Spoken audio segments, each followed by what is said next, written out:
বুকের ব্যথাটা কেমন কমছে? আর আছে বুকের ব্যথা? হ্যাঁ, ভালো লাগতেছে। ভালো লাগতেছে। আল্লাহ বলছেন, আল্লাহ দিলে হাতটা ব্যথা করে, বুঝলেন? হাতটা ব্যথা করে।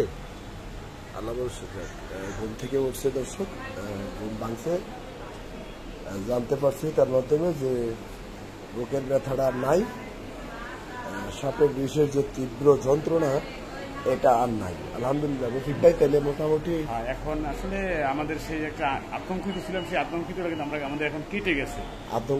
আতঙ্কটা আল্লাহ দিলে কি কেটে গেছে এখন, তাহলে হচ্ছে আশঙ্কা মুক্ত বলা যায়। এই নাকি? সবাই দোয়া করবেন দর্শক। আসলে আপনাদের দোয়ার বরকতে আমার বিশ্বাস যে এটা মানুষের দোয়া ছাড়া, আল্লাহর কুদরতি নিজাম ছাড়া এরকম মানে আমার অবিশ্বাস লাগে যে ওর যে পরিস্থিতি দেখছি আমি, আর এখন যে পরিস্থিতি, আমি মনে করছি যে কি না কি দুর্ঘটনা হয়ে যায়, কিন্তু আল্লাহর উপর আল্লাহ রহমত এবং আপনাদের দোয়ার বরকতেই আল্লাহ হয়তো একে আবার ফিরিয়ে দিচ্ছে। ভালো লাগছে, ধন্যবাদ দর্শক। একমাত্র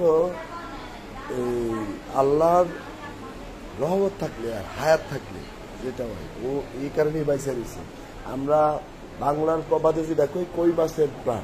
কই মাছের প্রাণ। হ্যাঁ ভাই, বাস্তব মানে অনেক সময় কই না যে কই মাছের প্রাণ, নাইলে তার মতো অন্য কেউ হইলে আমার মনে হয় না।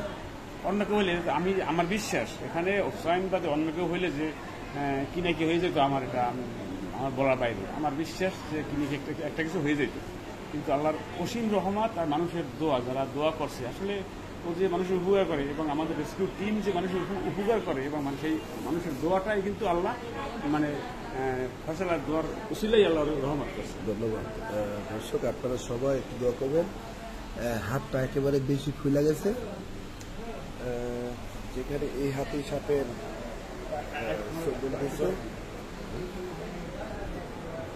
তো সবাই ওর জন্য দোয়া করবেন, ওর জন্য আল্লাহ পারিবারিক যন্ত্রণা, এমনি শারীরিক সমস্যা, পারিবারিক সমস্যা, সব সমস্যার জন্য আল্লাহর কুদরতি নিজাম থেকে আল্লাহ ফয়সালা করে দেয়। তো দেখেন, ও আমাদের একটা দেশের সম্পদ, বাংলাদেশের সম্পদ। আমরা রেস্কিউবার যারা আছি তার ভিতরে কিন্তু হুসাইন অন্যরকম, মানে অন্যতম। তো সেক্ষেত্রে ওর জন্য সবাই মিলে দোয়া করবেন যে ওর পারিবারিক সমস্যা, ওর ব্যক্তিগত সমস্যা যেন আল্লাহর কুদরতি নিজাম থেকে আল্লাহ এটা ফয়সালা করে দেয়। এই দাবিটা আমি আপনাদের সবার প্রতি রেখেছি, কারণ কি আপনাদের দোয়ার বরকতেই আমার বিশ্বাস হুসাইন আমাদের মাঝে ফিরে আসছে। এই দোয়াটা যদি আপনারা করেন তাহলে আশা করি এটাও আল্লাহ কবুল করবে। দর্শক, আমাদের রেস্কিউ টিমের থেকে আমি রফিক মিডিয়া, আমার একটা ইউটিউব চ্যানেল আছে, সেখানেও কিন্তু আমাদের ওর ব্যাপারে আমি অনেক মানুষের কাছে প্রার্থনা করেছি। তো সবাইকে ধন্যবাদ জানাই। সরাসরি ঢাকা মেডিকেল থেকে এখন মোটামুটি সুস্থ। ধন্যবাদ রফিক ভাইকে। রফিক ভাই একজন রেস্কিউয়ার, তিনি যখন জানতে পারছেন যে হোসাইনের অবস্থা, তখনই ছুটে আসছে। সবাই ভালো থাকবেন, সুস্থ থাকবেন। আসসালামু আলাইকুম।